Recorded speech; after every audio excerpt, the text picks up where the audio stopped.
and my job is to convince you to vote for him. Now, ako man ang hinuon. Nga naman, kinsa man si Pastor Apollo Sigibuloy. Si Pastor Apollo Sigibuloy, susama ka nato. Anak sa Davao City. Gikan siya sa kalisod na tao asa dinha sa Tamayo, Kalinan, Davao City. Gikan siya sa kalisod na niuha, nag-eskwela, nahimong eskola, nahimong ministro, natukod niya ang Kingdom of Jesus Christ in 1985. Pila lang ka miyembro? 15 lamang ka miyembro. Karon unsa na ang Kingdom of Jesus Christ? It is one of the leading religious organizations present in 200 countries and in 2,000 cities worldwide.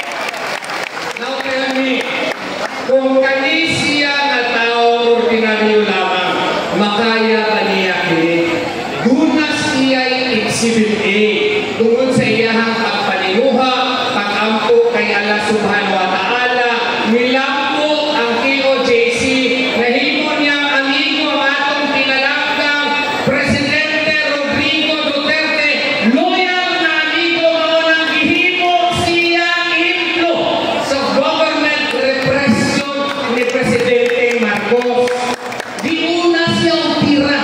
Kaya ano, ang SMNI lamang ang naghatag o higayon gani kay Presidente Marcos anong na presidente siya. Siya lamang ang nagpresenta o nagtabang o loyal tayo sa atong former President Rodrigo Duterte na siya mo'y giuna o atake, gitawag na rapist, gitawag ang iyang organization nga kulto. Ang isgutan na ka kung yung may iyang abogado kung rapist ba siya. Tanawa na gulino ang kumpinan. Kung manuot mo sa mga kumpinan, pero di na kung niya nakain na rin. Pero isa lang din tao na nakay kumpinan. Sa diha na nanay waran mo level. Naabay ebidensya sa isa na nakapante. Wow! Naay police blatter. Wow! Naay medical certificate. Wow! Naay multiply lang sa kaso. Tungod na din kay politika man. Yan o, akong i-klaro sa inyo ha. Naabay rape appeal si Randall ni Siminay. Naabay rape nga appeal mo. Inuha ka nung i-freeze na lang ilang mundo. Wala. Mungkani na sa tanang na dili ganahan ni Pastor. Please, give him the benefit of the doubt. Nganong i-character assassinate siya o kay ngano, grabe siya kaloyal sa atuang Presidente Rodrigo Duterte. Di ka mabaga ngayon, hangtod na imo siyang Presidente o hangtod karon.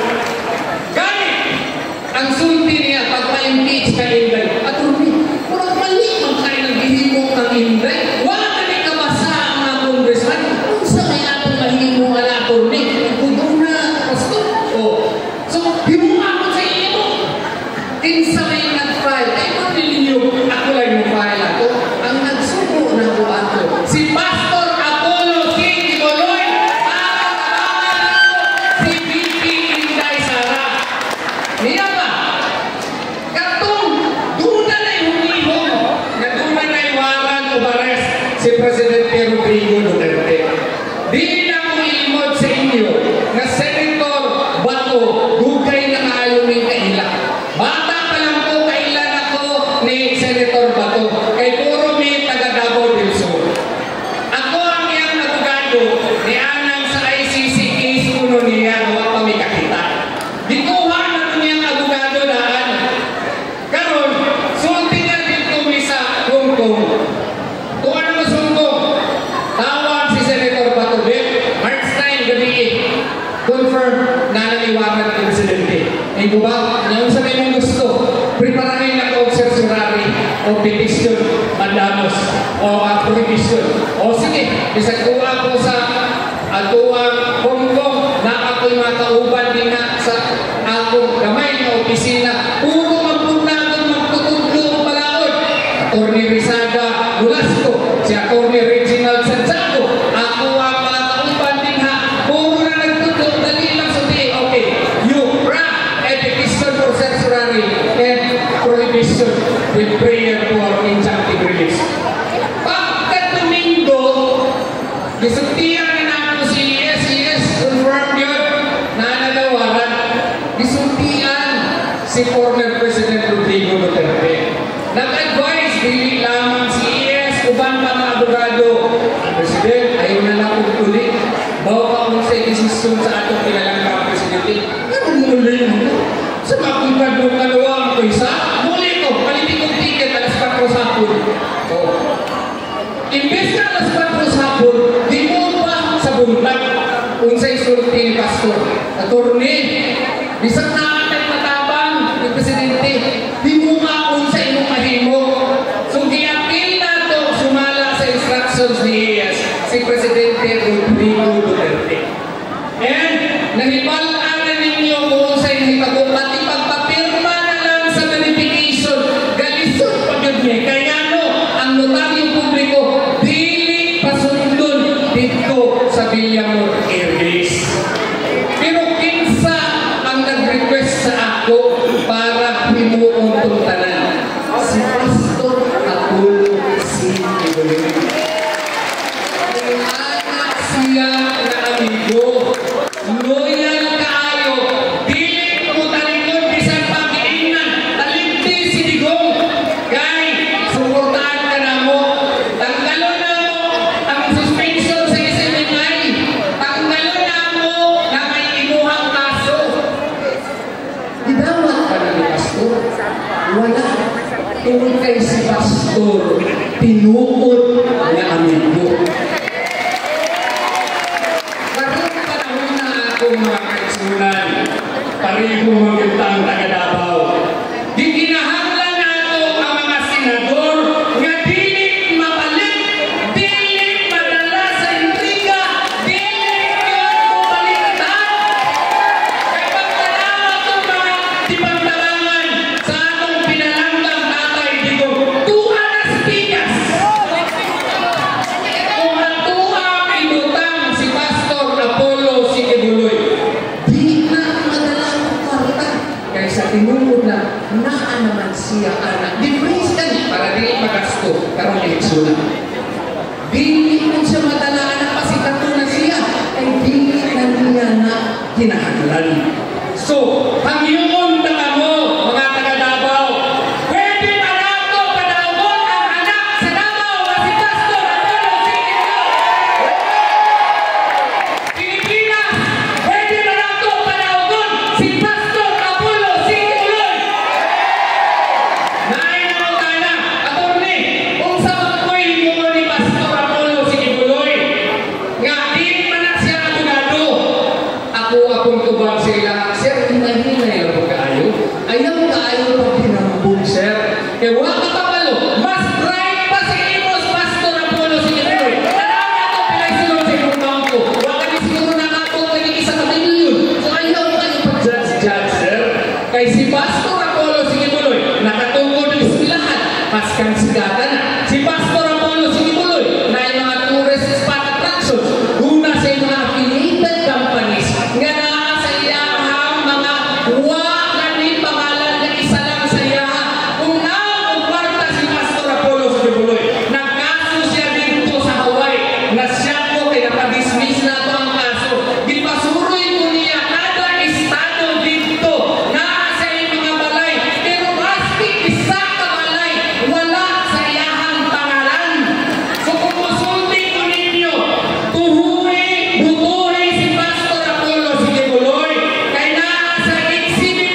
korupsyon.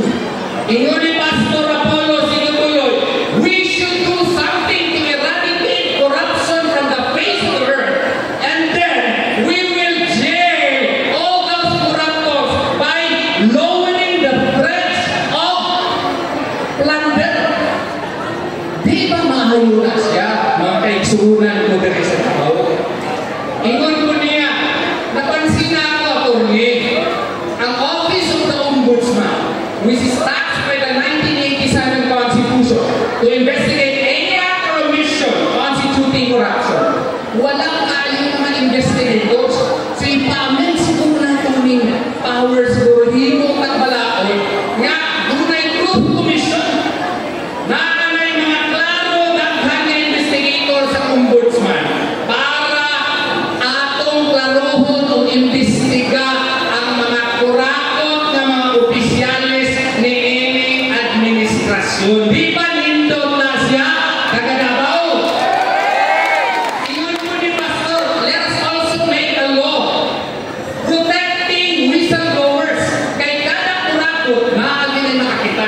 Kung doon na tayo palaon karon nga magprotekta aning mga whistleblowers. Ingon ni Pastor, then naan na sila yung confidence mo istorya.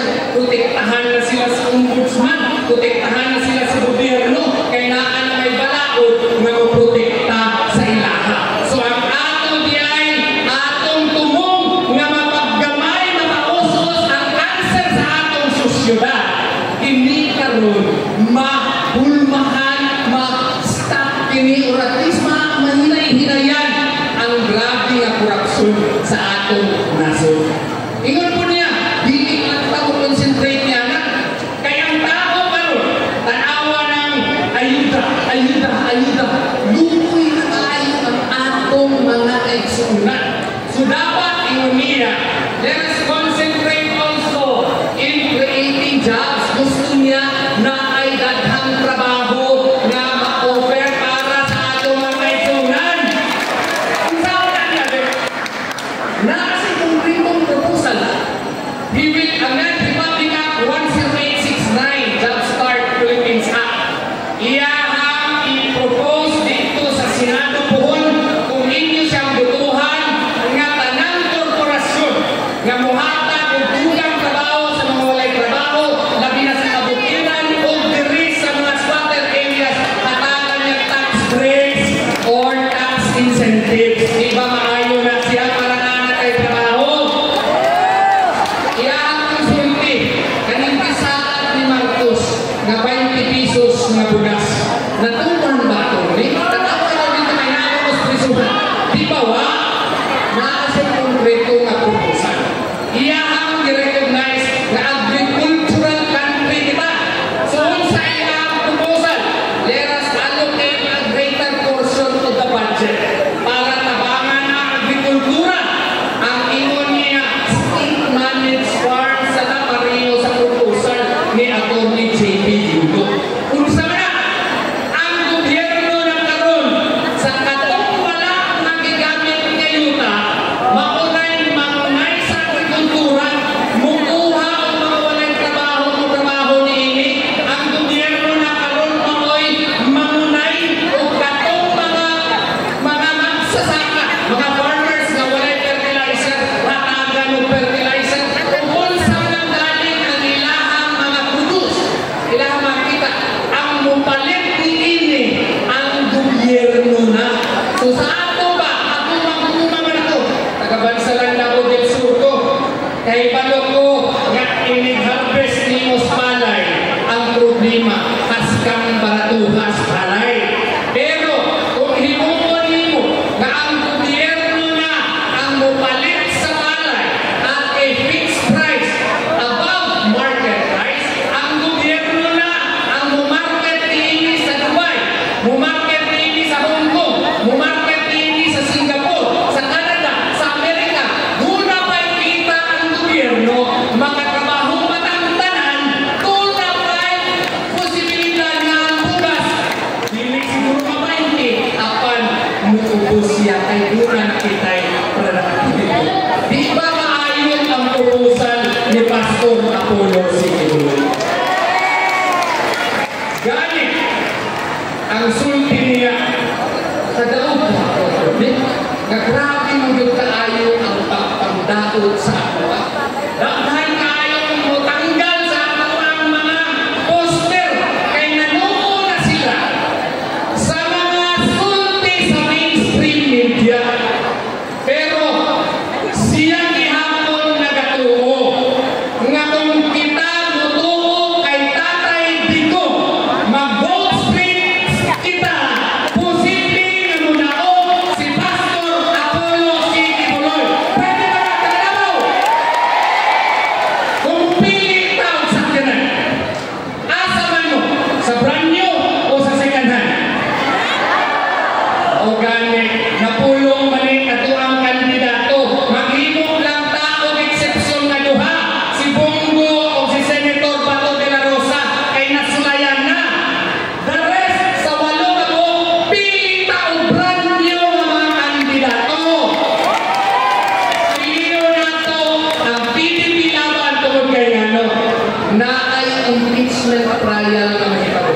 Kung dili ko mahatagan o PR ko sa Supreme Court, nag-file na kung di-interactive motion. Kaya naghimok na sila karoon dito o ilahang korte-korte sa Senado. Kung dili ka magbatan o PR ko, na ay impeachment trial kay DP Sara Duterte. Kinsa na na yung atong ibutang dito sa Senado kung dili ang mga tao na sigurado kita dili mo talikod kay Inday Sara, dili ba? Ang sigurado ko na dili mo talikod kay Inday Sara ang PDP laban lang. So pwede pa nato suportahan vote straight PDP laban na. So inapunta gikan sa among kasing-kasing dili lang kumukanta kay dili pa akong panahon karon di pa pupusin